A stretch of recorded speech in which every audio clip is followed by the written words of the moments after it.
Yeah, Silent Hill TD, yes, what's up? Yeah, come on.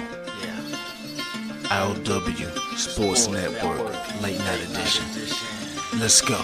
Come on. We about to raise the bar. Wild card mark. Everybody grab a seat, cause you know we about to spark. Late night sports talk. Modelo Le Cigar. Man, you don't wanna start. Wild card mark. We about to raise the bar. Wild card mark. Everybody grab a seat, cause you know we about to spark. Late night sports talk. Modelo Le Cigar. Man, you don't wanna start. Wild card mark. Hey.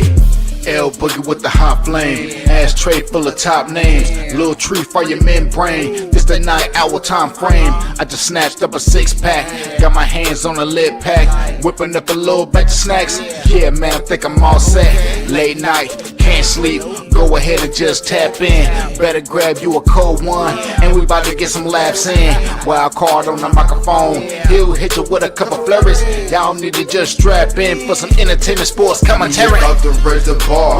Wild card mark. Everybody grab a seat, cause you know we about to spark. Late night sports talk. Modelo Le Cigar. Man, you don't wanna start.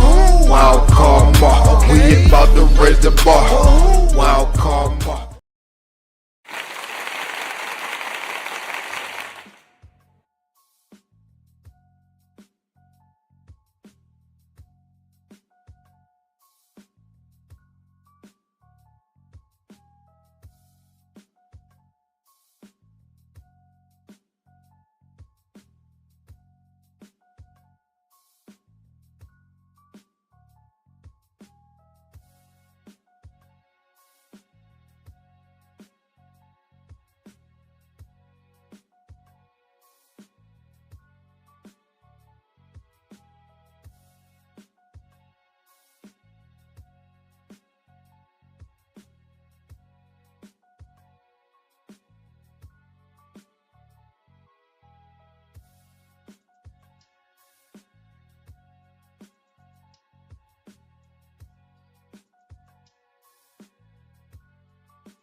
Hey, everybody, my mouth was moving for a whole 4 minutes and y'all ain't heard nothing.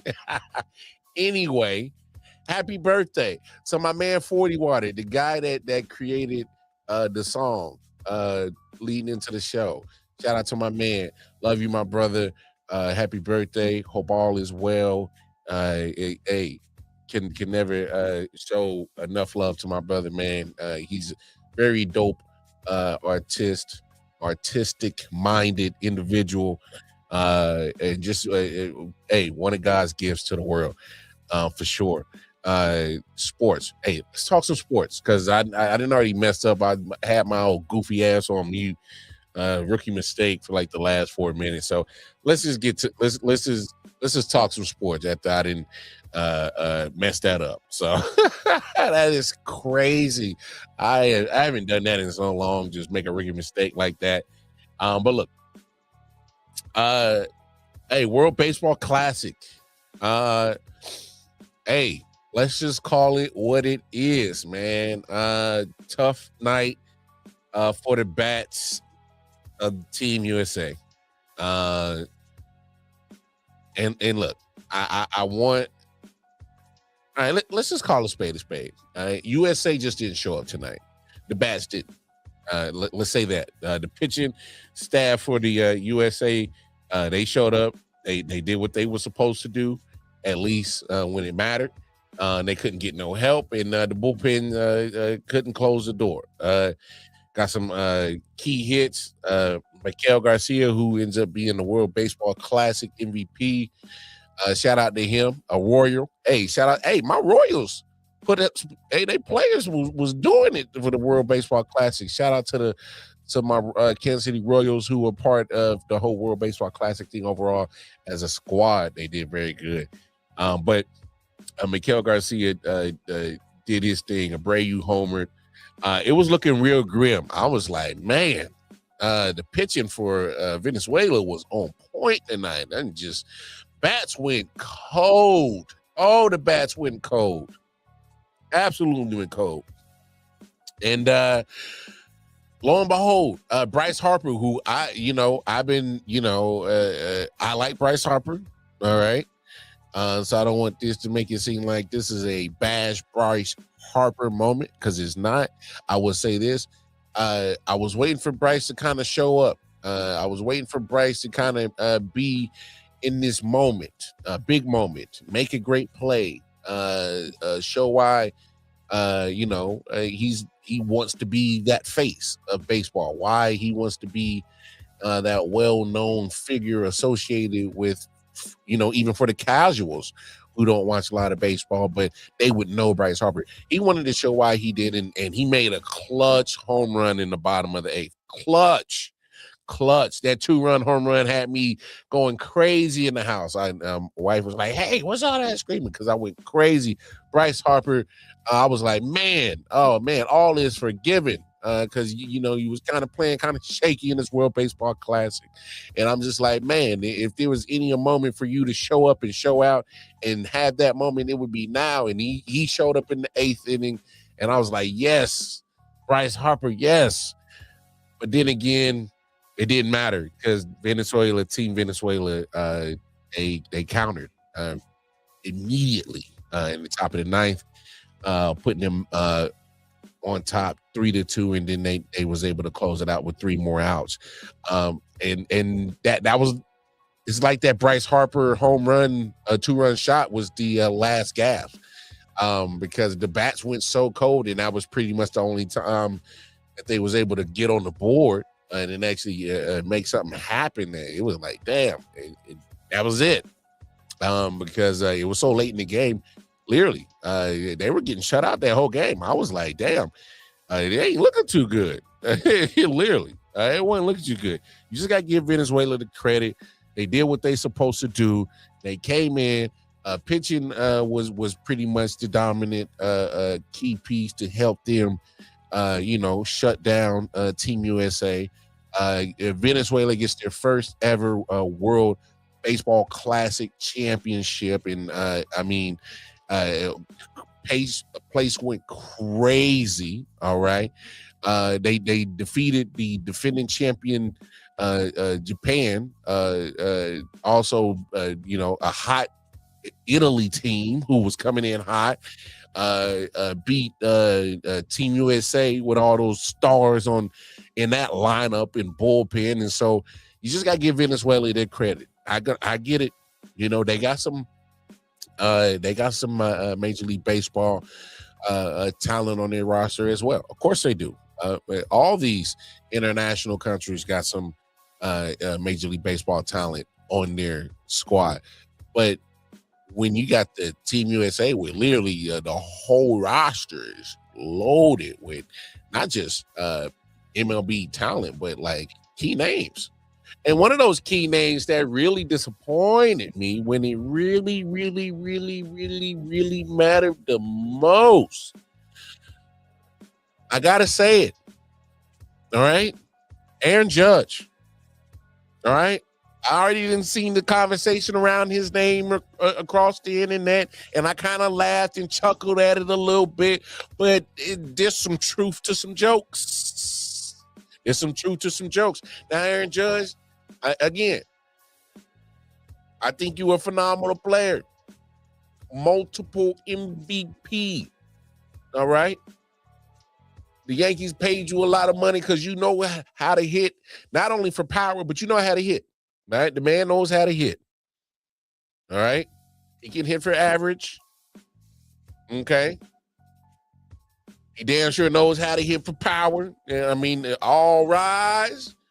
The man knows how to park one in right field, left field, center field, over the field, over the stadium, out the stadium. He knows how to hit. All right. Aaron Judge is you are a phenomenal baseball player.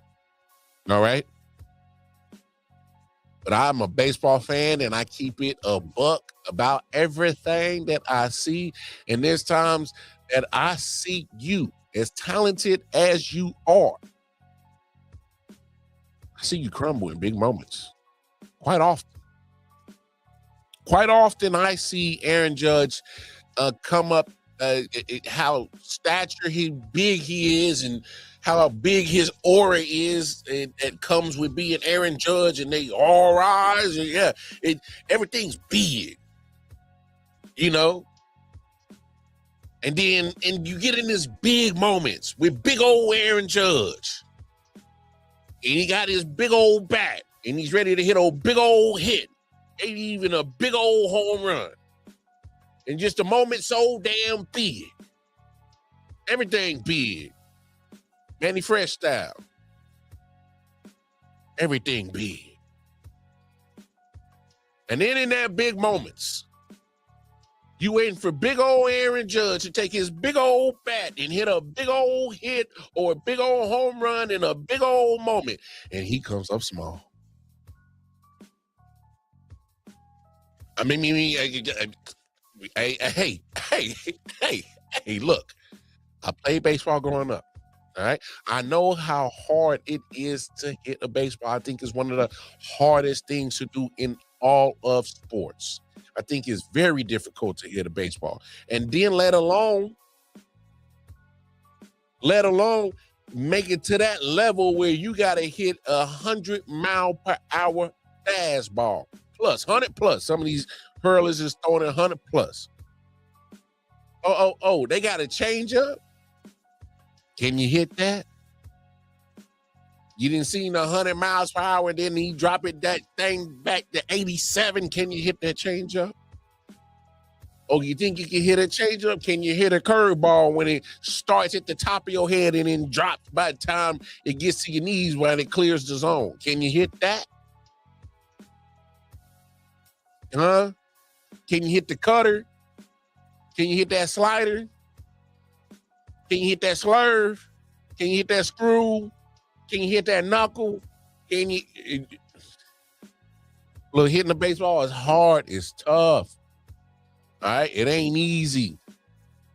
It ain't easy. All right? So I'm not knocking Aaron Judge because I can't never get to the level that he was. No. My point is when you big old Aaron Judge with your big ass bat and you got this big old aura and you just fans are clamoring and waiting for you to hit a big old hit or a big old home run in a big old moment, and you come up small. And a lot of these big moments is deflating. It's deflating. All right. We seen it in the World Series when the Yankees and he was in some of those at bats where it was some key moments. Could have helped his team out in some key situations, and he came up small in those big moments. And let's not act like this wasn't a big moment tonight. All right. Y'all heard what I said last night. Y'all heard what I said. It's must win. This is America's favorite pastime. This is supposed to be our sport. Venezuela did to us what we've been doing to Team Canada for the last damn few months. It's just stealing their damn pride and joy. Pissing on their parade and win that damn hockey sport, winning in their sport. We were supposed to win the sport. Baseball's supposed to be our shit. How we losing in America's favorite pastime? Huh? I know it ain't America's favorite pastime because America loves football like crazy, but you know, that was the slogan. That's what they sold us on. America's favorite pastime. All right, well, I'm not gonna. I was about to kiss. I caught myself because I was about to say something crazy about Aaron Judge. But I just say this: as talented and as great as he is, in another moment like this, a big moment. So again, let's not try to downplay the moment. It was big. Again, USA was a must-win situation.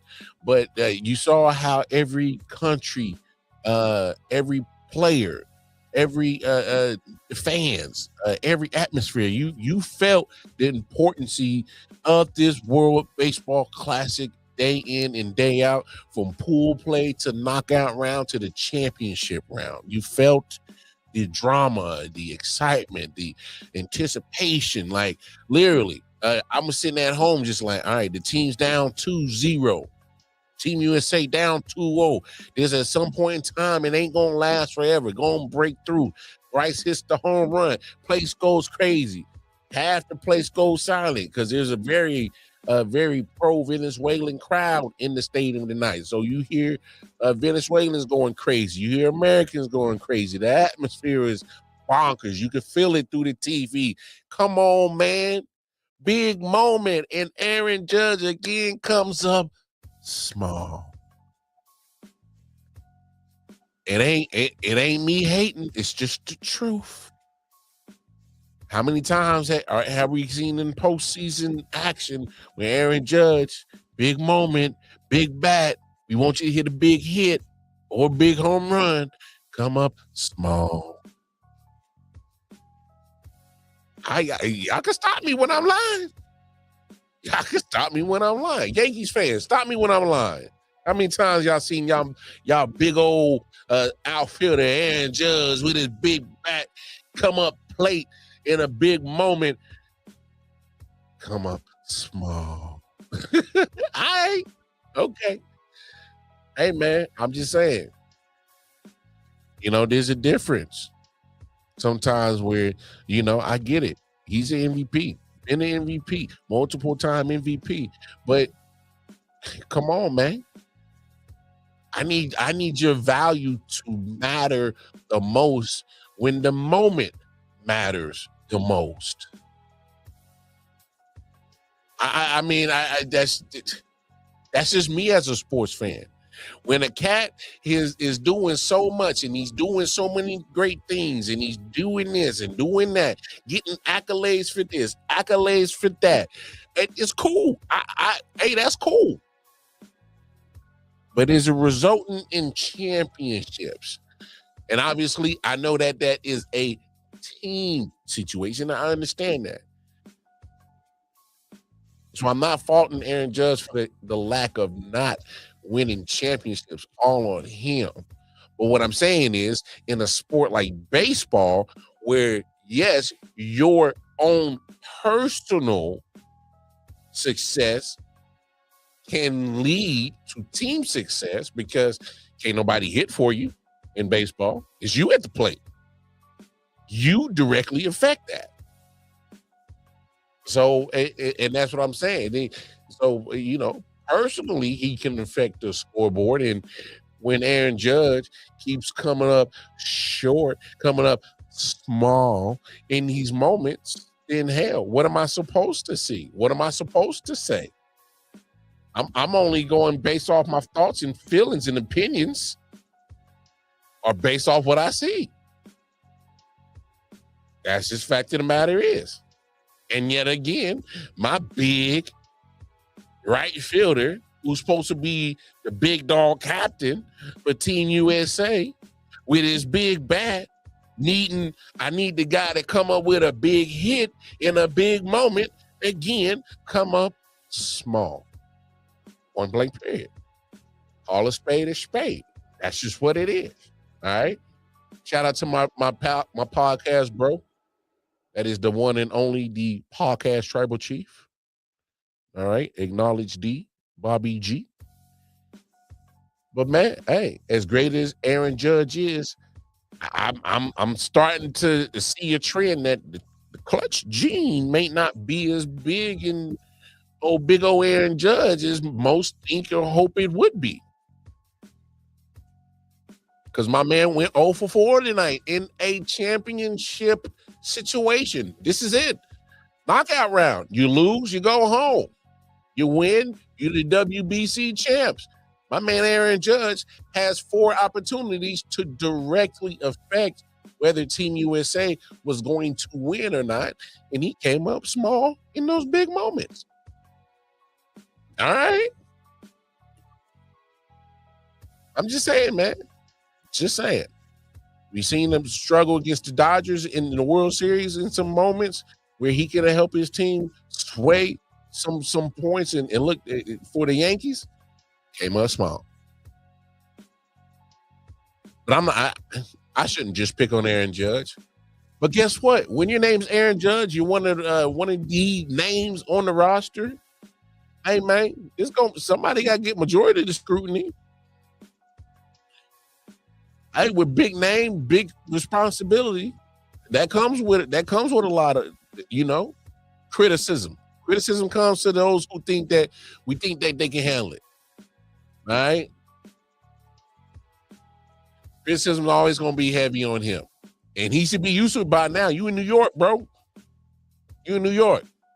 Anything I'm saying right now is very mild compared to how New York Yankees fans probably really feel and see you come up short in big moments, come up small in big moments, time in and time out. They're like, oh, you pay this man too much big old contract, big old money to him to be coming up small in big moments. But shout out to Team Venezuela. They did the damn thing. My man Salvador Perez, he's the catcher for my Kansas City Royals. He led the team. Again, Michael Garcia, the MVP of the whole WBC. I mean, they did their thing. Ronald Acuna Jr., Suarez. Hey, Venezuela won. Hey, they nice. They nice like that. They ain't no punks. They did the damn thing. So I appreciate that whole moment. But last week, the shocking trade that fell through happened. MAXX Crosby, and that whole situation was crazy. And a week later, he finally opened up and said what he had to say. Part of his The Rush podcast. MAXX Crosby finally opened up, said some things, and man, it's what he had going down, man. So let's take a look at a couple of clips of what he had to say, and then we'll react. But you see the Raiders making the moves they made, right? And you're sitting there. What was going on in your head? That night, that Monday night, when I got in after I worked out and I'm chilling in the hotel, it's like kind of late, but I can't sleep. Like my emotions are everywhere. Raiders making moves, everything. I couldn't even open my phone. Everything was Raiders. I'm like, damn, like this is crazy. But I'm trying to just stay focused. Like this, I'm here in Baltimore. This is it. All this shit unravels on Tuesday, and then all of a sudden I'm back, flying back the next day. Never would have thought in a million years. So it was crazy, bro. It was like so much going on. I get back to Vegas like 12:30, like little after midnight in Vegas. I got right up 4:55 the next morning, got my ass in the building, right back to work. I walk back in there like the fucking Undertaker. Shit happens for a reason. I know exactly who I am. I'm healthy. I'm fucking crushing my rehab. I'm doing what I'm doing. I wasn't supposed to be in Baltimore. And that's it. You know what I mean? I'm meant to be a Raider. It's through my damn core. Hey, he says in his damn core to be a Raider. Man, you may feel that way, but I don't necessarily feel that the Raiders feel that way anymore, that you need to be a Raider forever. Because they obviously, they already shown it and they're not afraid to trade you. But not only that is I'm also just looking at the fact of all the moves that they did make. They did a lot of movement in free agency, and again, it was all under the impression that Max was no longer there. So they already shown that they were prepared to move on, and they were okay moving past no longer having Max Crosby there. And I'm also kind of looking at this situation with Max Crosby right here, because I know even when the situation went down last week, I was like, man, ain't no way you can trade him no more. There's no way. His value is probably shot. But I'm kind of looking like maybe not so. And I'm not saying that Max Crosby is untradeable, but I can obviously for a fact stand 10 toes on this mountain that there's no way he'll get, I'm saying he'll, but the Raiders, that the Raiders will never get nowhere close to that compensation for Max Crosby that they were about to get for the Baltimore Ravens, getting those 2 first. They're not going to get nowhere close to that compensation. So if a team offers you a first and say a 4th or 5th, you better take it. Because I'm not saying Max Crosby's value is shot, but I am saying that, you're not going to get nowhere close to what you would have gotten. And I think, or you weren't going to get that. Nobody's going to get you to what Baltimore gave up, essentially, is my point in general. I just think that and then I'll also I've been kind of seeing a lot of people kind of scratching their heads, kind of looking at the way that the Baltimore Ravens have been moving with the GM. Especially they kind of made a little fuss about the Jair Alexander trade last year. Because remember when Jair Alexander signed with the Ravens and then ended up the Eagle that never saw the field. But, there was some weird story about, that and kind of how they're saying the GM of the Ravens kind of knew that Jair Alexander was going to retire and kind of sold,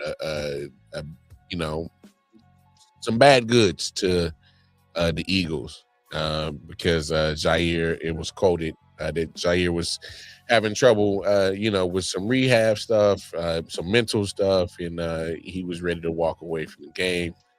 And then, or he did retire. And then because now, technically, if he was to unretire and to play, I wanted to get signed by another team, the Eagles have his rights. So it was just some other stuff. And then you kind of see situations like this. Max has said this in his first words since last Tuesday's trade debacle falling through. They called and whatever. They're like, yo, like, you know, we're going to fly you out Monday, get to Tuesday. You know, I come in the building. They drive me out to the facility in the morning. We had to leave a couple hours, maybe an hour in or an hour and a half in to go get MRIs and x-rays and all that. I wanted to see the head coach and just chop it up, talk football, talk ball. Like, he's a defensive guy. I didn't get to meet with him till the end of the day. I didn't get to see the GM at all. I thought I was going to see him when I first got there. I didn't see him for 5 hours. Joe was like, I'll take you up and you go see the head coach, whatever, just before you leave. I dap him up, and I could just tell, like, the energy was a little bit off. And the GM was standing in, like, the hall, like, in the room next to me to the right. And that was the first time I seen him. Just in my head, like, this is a whirlwind. Like, I'm so excited, like, fired up. You know what I mean? Like, this is a new opportunity, whatever. And you could just tell the energy was off. Like, I dapped him up. He had, like, a blank face. They sit me down on the couch, and he's like, man, I don't know how to say this, but one of our doctors has concerns with the results and whatever. And, like, with your knee, like, some of them have, you know, are concerned about the future and da-da-da-da-da. We know we really want you, and this is what it is, but, you know, we're just going to have to get more and more opinions. And I'm like, all right. So I'm sitting there waiting for a call. I can't even sit still, bro. One of the Ravens guys called me and was like, yo, we're trying to figure this out. You know, we're going to get this done. Don't worry. 5 minutes later, CJ calls me. It's like, they're backing out. So I'm like livid, confused, the whole nine all in one. That whole situation was probably one of the most unique, crazy, wild, up and down roller coaster I've ever been a part of. Everyone's got their own theory, conspiracy theory. No one really will ever admit at either side what the real truth is or whatever. It doesn't even matter. I am where I'm supposed to be. I know that.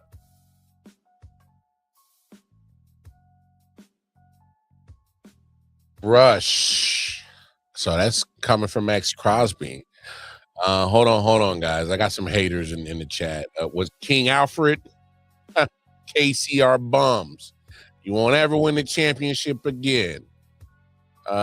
You wouldn't have any rings if it wasn't for the refs. 49ers got robbed. Okay. All right. Man, that's crazy. Who's your team, King Alfred? If you say Cowboys, you should definitely shut the hell up and have several seats. All right. Yeah, some people are just weird. They can't take it. Can't take the fact that you know, I'm just a fan of a team that happens to be successful. All right, and I'm not just a recent Chiefs fan. I'm a diehard. I'm 38 years old. I've been a Chiefs fan for 38 years. I've dealt with some heartbreak. Damn it! All right. I dealt with some heartbreak. All right, I'm a real one. All right, so. All right. What do you want me to say? Wait, hey, Chief, don't win again. I want the world to remember us as being fans of just the losers. No, we winning. We are the epitome of the NFL. It is what it is. Tell your franchise to step their shit up. All right. How about that shit? All right. I bet if you stop purchasing their tickets and stuff and hurt them in the wallet, and they'll straighten up. All right. But the more and more you keep buying money to supporting some old trash product, they're gonna keep giving you trash product. Anyway, no. Last clip from MAXX. I don't know if I played this one, but here it goes. That whole situation was probably one of the most unique, crazy, wild, up and down roller coaster I've ever been a part of. For about 5 days, I would say, maybe even more. Yeah, it was about 5 days. It was crazy. Yeah, just to give you from the beginning, I'm sitting at we're at the house where everyone's in town, coming in town to celebrate. Okay, yeah, so that's just another clip, just kind of breaking down the timeline and whatnot. Look, again, y'all know me. I'm not a conspiracy theorist. I am a dot connector. I did find it odd that how, according to Max again, because this is his accounts of the timeline. All right. If you bring somebody out there to, come to the facility and all that, especially a trade that's already been announced and all that, I'm thinking everything's good. If you had concerns with the the medicals before, then and we shouldn't even got to this point that you flying me out here to make the joint finalized. Just my opinion. So I thought that was kind of odd and strange. And the fact that he didn't meet the GM to 5 hours later that he's in the facility was weird. Because the GM, more times than not, they're going to be more apt to be excited to see you, especially if they just gave up 2 first rounds for you. So it's kind of like they probably already knew something was up. So I kind of find that odd. So I don't want nobody to get my statements confused with anything. And I'm not saying that the Ravens did anything dirty, filthy, sneaky, snaky, or disgusting at all. That's not what I'm saying. What I am saying is that there's too much smoke. I won't be shocked nor surprised if there's some sort of investigation. Whether it's the NFLPA or the NFL themselves that launch some type of investigation into some kind of foul play or anything, or trying to see. It's going to be hard to prove because I think the one thing that is working in the Ravens' favor is, hey, we can get out of this situation, get our picks back, and just say we got a concern with the injuries. Which is fair to say. I mean, the man, Crosby, had the knee issue. Y'all do remember that it was the Raiders themselves that really wanted to, it's just a whole crazy, overall weird situation for me. For Mad Max. I feel bad for a guy like that. The kind of just got toyed around.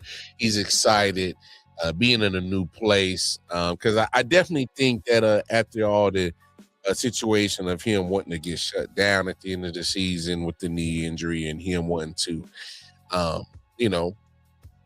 don't think he was fussing to get out of there, out of Las Vegas, or get away from the Raiders, which he should, because they're not a winning franchise. But I would say that he said the Ravens wanted to keep him locked in the back pocket until they knew whether they could get Trey. That's an interesting take right there, my man, Crafty Southpaw. Shout out to you, man. I hope all is well. That's an interesting take. One thing that I am not buying. I am not buying the fact to say that the Ravens tried to make it seem like, oh, yeah, we're just going to give up all this trade capital, acquire MAXX Crosby's contract, which is very high priced at his position. He's one of the highest paid at his position. Oh, and then spend $28 million on Trey Hendrickson, which you end up spending once the trade fell through. I'm not buying that. Oh yeah, we was gonna try to have both of them on the team. Yeah, right. No way. So you're gonna allocate damn near upwards up to damn near 70 million of your cap to 2 guys? No, you weren't. I don't believe that. And that's some crazy mumbo jumbo general manager bullshit that came out of that Ravens GM when he said that. I didn't believe that worth a damn. You can't sit there and try to sell me that your intentions were to get both of them on the roster, because no, ain't no way you're going to pay that type of money just for 2 bodies. That made no sense. But I will not be surprised if there's some type of some kind of investigation, see if there was some kind of foul play or something that was just crazy. Because it like, how does And how does Trey Hendrickson just like that trade or that signing just literally was like within hours? It like damn near. Or and then obviously with the trade falling through that Tuesday, and then Wednesday the signing of Trey was announced. So I'm like, that was the quickest pivot I've ever seen. But I get it. Okay, I'll give the Ravens credit again. Oh man, he got medical issues. We want our picks back. Hey, the Ravens knew it was gonna be hard for that man to pass a physical. All right, the man just had knee surgery in January. We're just now in the middle of March. Ain't nobody's knee gonna be nowhere close to 100%. Probably maybe a month and a half removed from surgery at minimum.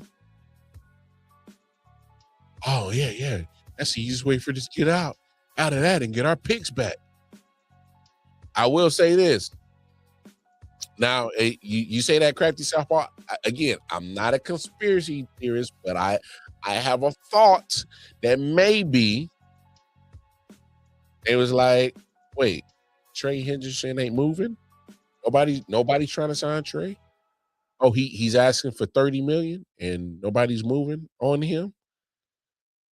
Okay, how much is max salary? Oh, damn. 30 plus? Damn. And we gave up 2 firsts for him? Damn. So you telling me we can go get Trey Hendrickson for almost the same production and save about $3 to $4 million? Oh, well, shit. Yeah, let me get that. Let me get that. I'm just saying. I'm just saying. Because Trey Hendrickson, although he's a couple of years older, when it comes to literally get after the quarterback, if we just talking about numbers, Trey ain't too far behind Max Crosby. Obviously, Trey Hendrickson is on a bad defense.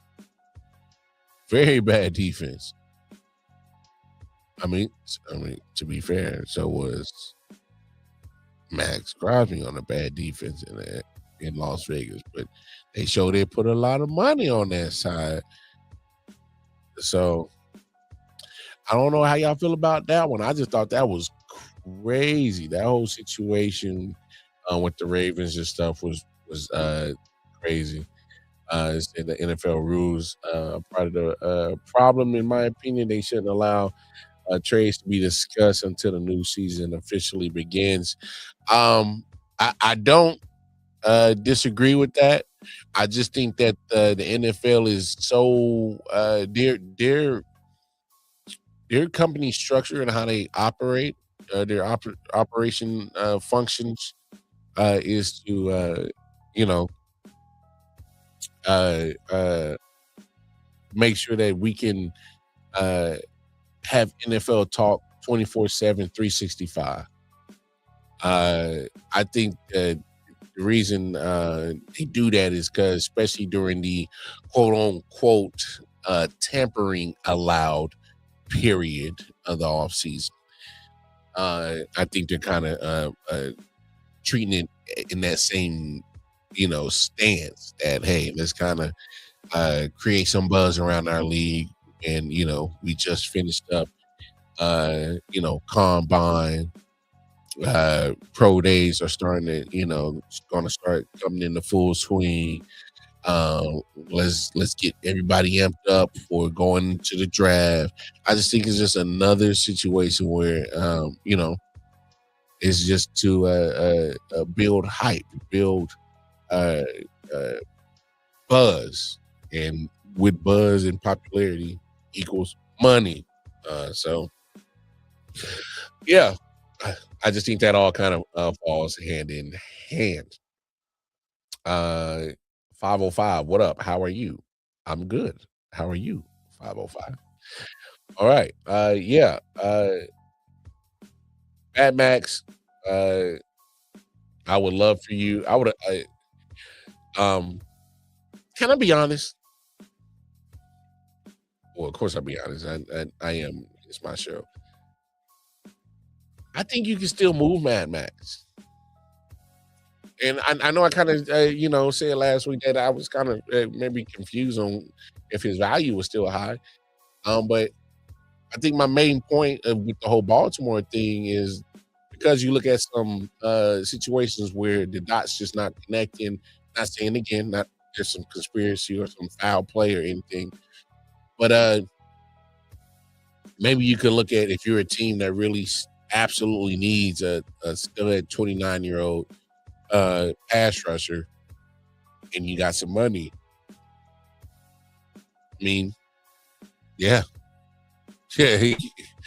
Again, you're not gonna get those two first, but if you take a first and a fourth, get on, take it first and the third, take it. Just saying.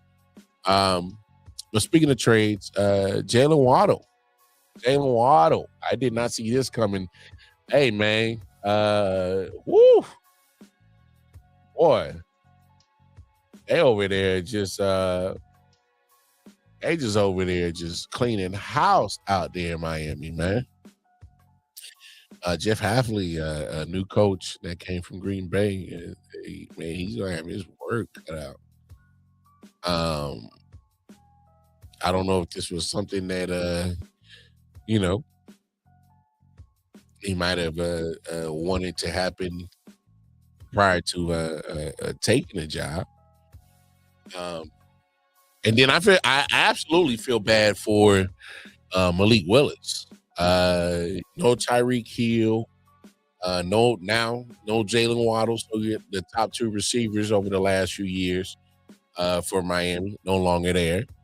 So that has to be stinging a little bit. So that also kind of confuses me as a fan. I'm confused on.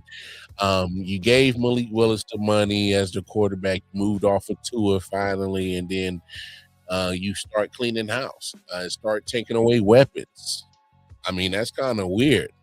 Not saying that Tyreek Hill is going to return back to cheetah form and be, this awesome guy. We don't know what he's going to be when he comes back and fully healthy and playing at full speed. We don't know what he's going to be looking like, but he's no longer there for Malik Willis to get a rapport with. Jalen Waddle, solid wide receiver for sure. Obviously, the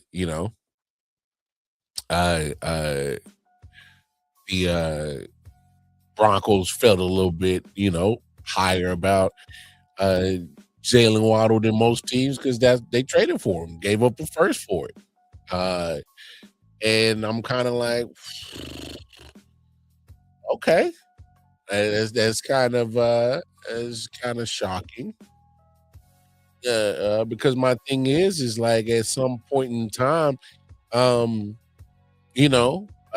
like damn, what took I think the reason for my shock was more like, damn, Denver took so long to make some type of move, whether free agency or trade, and when the first move you make a move like this to give up your first and the third and something else to go get Jalen Waddle.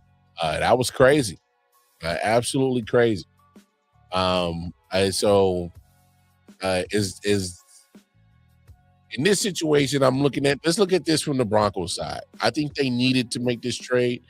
Obviously, I think adding Jalen Waddle, he should be your instant number one wide receiver because I'm not sold on Courtland Sutton. I never have been sold on Courtland Sutton as a football fan and watching him play.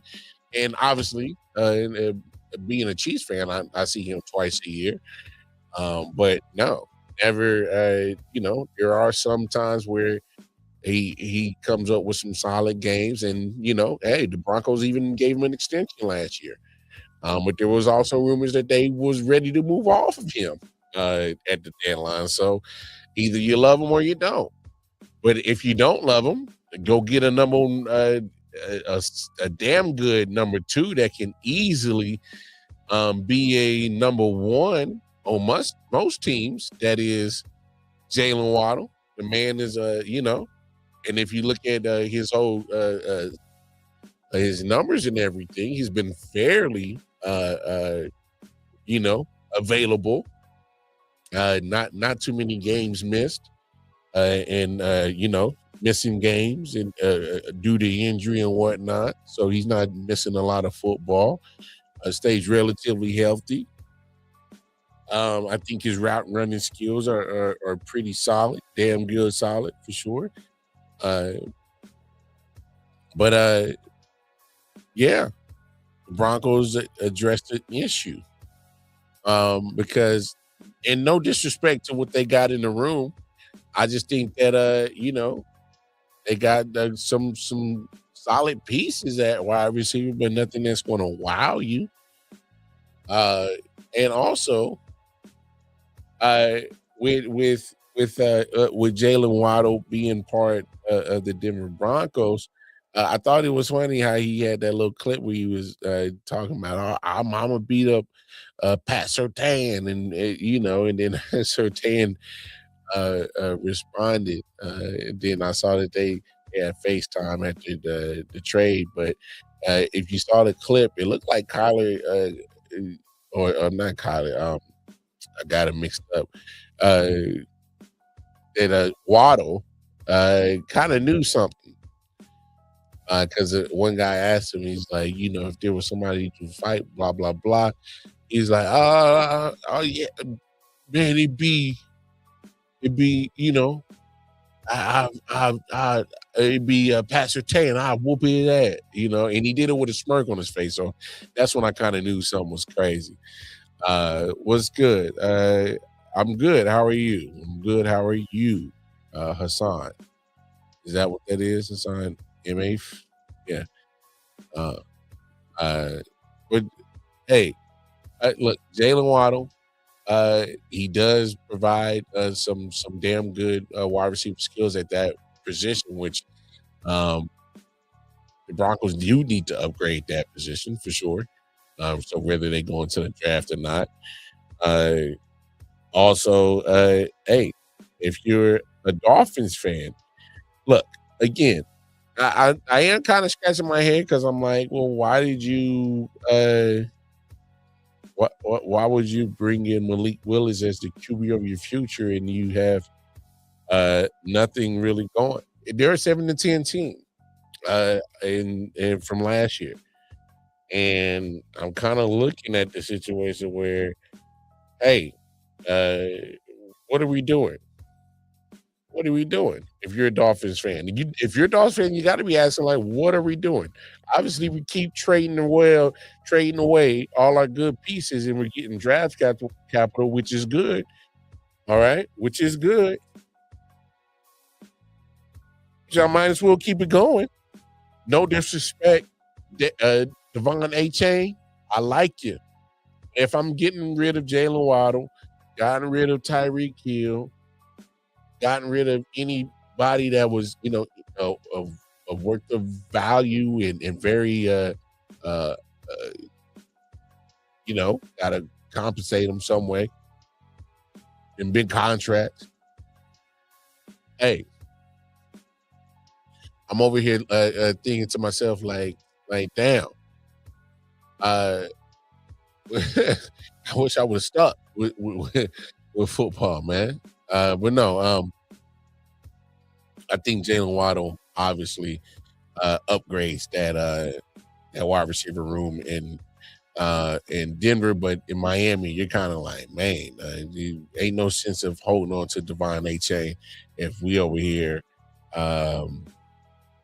trading away all our best pieces. Seattle, I will look at for Seattle to try to get Devon A-Chain. I know that's kind of been mocked out there, but it makes sense. Obviously with losing Kenneth Walker, and you're not sure when you'll get Charbonnet back because that was a late injury to him. So Seattle makes sense. Who else makes sense? Who loves to run the football?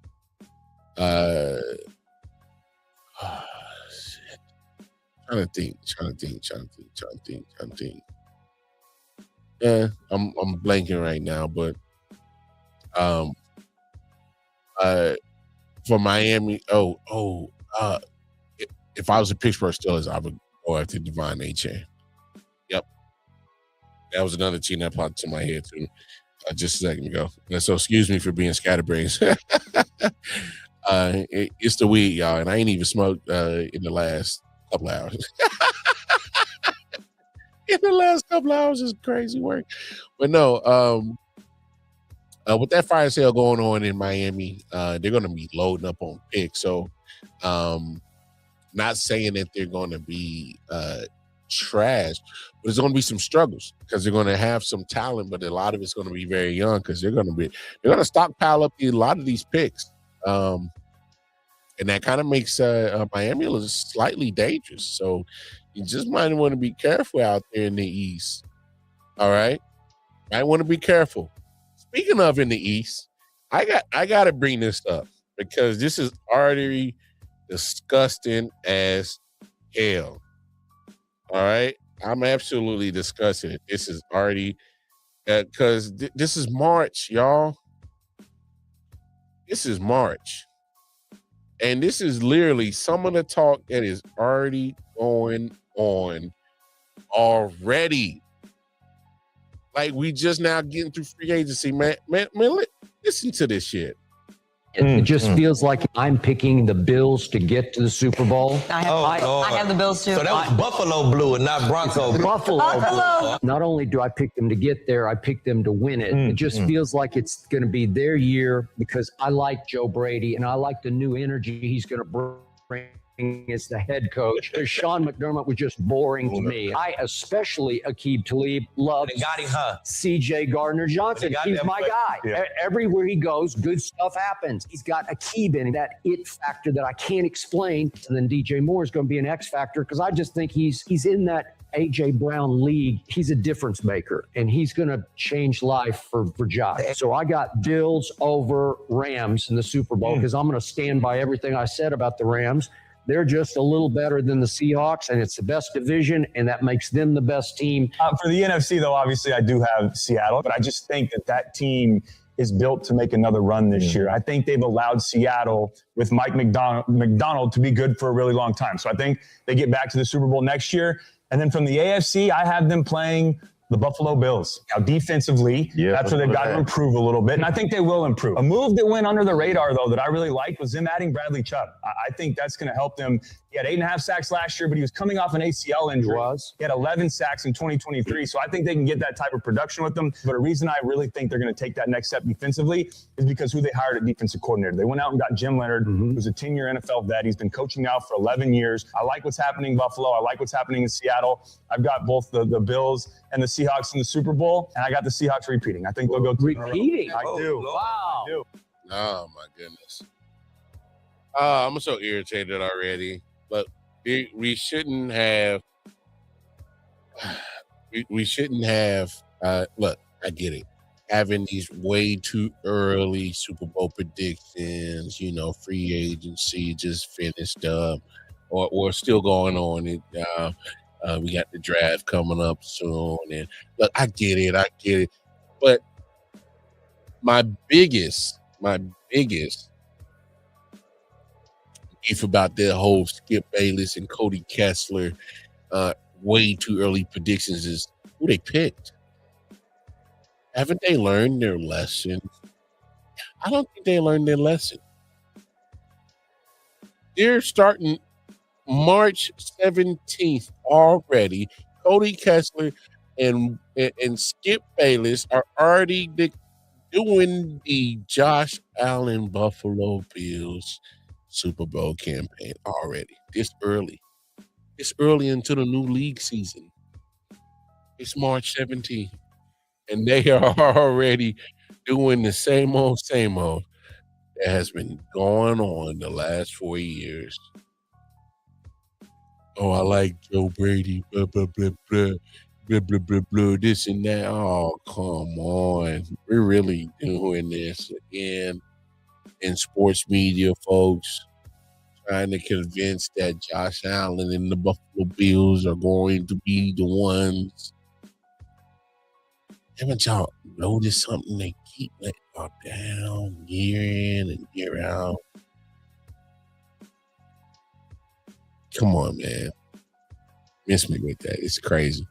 Anyway, hey, I'm gonna get up out of here because I know what time it is. We gotta get up out of here and handle some business. Until then, you know what it is. I'm gonna holler at y'all. Until the next time, take care of yourselves. Take care of each other. Peace and love, y'all. Holler at y'all. Yeah. Silent Hill TD, yes, what's up? Yeah, come on. I.O.W. Sports Network, late night edition. Let's go. Come on. We about to raise the bar. Wild card mark. Everybody grab a seat, cause you know we about to spark. Late night sports talk. Modelo, let's go. Man, you don't wanna